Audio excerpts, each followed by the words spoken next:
Selling lands to Fulanis is condemnable, but who supported them to come to Kogi? MOY reacts to comments by security advisor at other security summit. Who supported them to come to Kogi? I don't understand. So they cannot come to Kogi by themselves. So somebody has to support them. Selling lands to Fulani is condemnable, but who supported them to come to Kogi? Honorable Musa Olumayowa Yakubu, MOY, a former House of Representative aspirant, has voiced his concerns over the comments made by Commander Jerry Omodara, retired, the Chief Security Officer to the Kogi State Government, while recently giving a keynote address at the Security Summit organized by the Okun Development Association, ODA, in Kaaba, Kogi State. Omodara has suggested that the rise in insecurity in Kogi West is largely due to the indiscriminate sale of land to non-indigenes by local residents. In a statement to the media, Honorable Musa said there can never be an immediate cause without a remote one or a significant flaw. You can't see smoke without fire.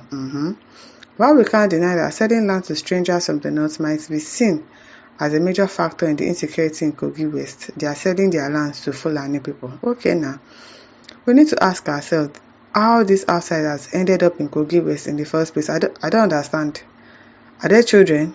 Are they babies? So they cannot leave their place and travel around. I don't. Which kind of question this one is asking? It sounds like a more question. Of course they can migrate. They can enter bus from where they are coming from and say, okay, let us stop in Kogi. So what do you mean by how did they end up in Kogi in the first place? What kind of a question is that? They just wander in and asked to buy land. Were they invited? If so, who was it that extended that invitation? Very funny. Let's take a moment to reflect on nearly a decade ago when we enjoyed peace and unity. Our land was safe and we felt secure with the few outsiders living among us. But then something changed in November 2017. Shattering our harmonious existence, the APC-led state government publicly announced that Herdsmen were invited to graze in Kogi State. This was the beginning of the unfortunate situation we find ourselves in today. That grazing, that they allow these people to just be grazing anyhow, is really a cause of concern. In an urgent meeting with state security stakeholders, which included traditional leaders, Fulani settlers, political officials, and security agents, the then Governor Yahaya Bello expressed his opposition to the anti-grazing laws that some of his counterparts had put in place in response to the ongoing clashes between Fulani herdsmen and farmers across various other states. The governor has taken a strong stance against the anti-grazing laws put in place by some of his fellow leaders in Benue and Taraba states, insisting that herdsmen should have the freedom to graze wherever they please in Kogi State. Oh, really? They should graze wherever they like. Okay now. That's why they've turned you people. They are almost making you a desert land. A deserted land. They are free. Those ones that can do anything. Those ones that people's life does not matter to them. He went on to say that herdsmen could even bring their relatives. Oh, okay. So the governor that said that governor, people better suspect him. People better suspect that governor that is telling you that herdsmen can be free to graze in your land, and then they can even go and bring their family members. People should suspect him. People should go and find out about his origin very well. That people made him your governor. Can you imagine? Herdsmen should come and graze in people's land and destroy their farms, and then you can even go and bring your family members. It was the governor in Kogi State that said that. Well, I'm not surprised. Most of Kogi people say they are partly northern. Some of them they speak northern languages very well. That your governor, people better suspect him. The family said that I will not enforce any law that stops Fulani herdsmen from entering Kogi State. Okay now.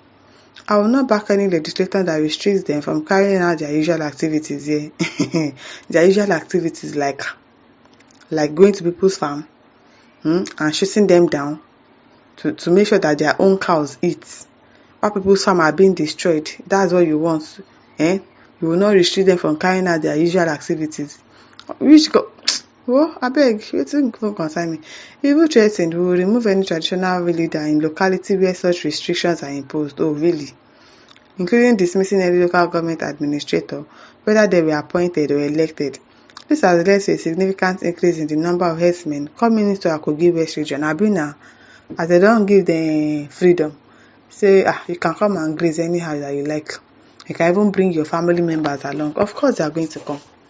And that's why they are buying lands, because of course as governor has given them go ahead to come and graze, he will also give them the grace to buy land now. That you people's governor. Because I'm sure it's not Yaya Bello that did that. It is the new governor that is saying that. People better go and check his history very well. Go and check his roots very well. To show his seriousness, the governor announced from now on, there must be a representative of the Fulani in the local traditional council. Really?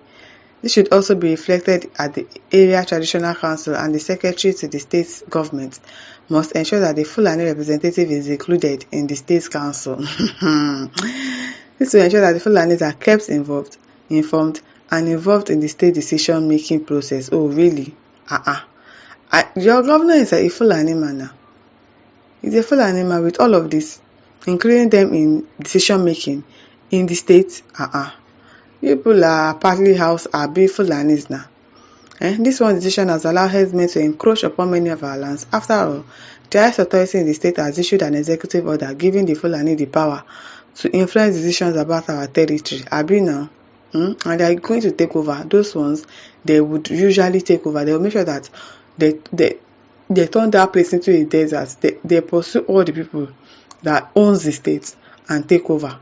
The governor also instructed the special advisor on security matters, who is none other than Commander Omadara, to start the process of taking a census of Fulani residents in all 21 councils in the state. Now, nearly a decade later, can we ask the CSO for the result of that census, if it even took place? If you are talking about a decade later, so who was that governor? It's definitely not the governor that is there right now that gave that order. So why can't the new governor change it?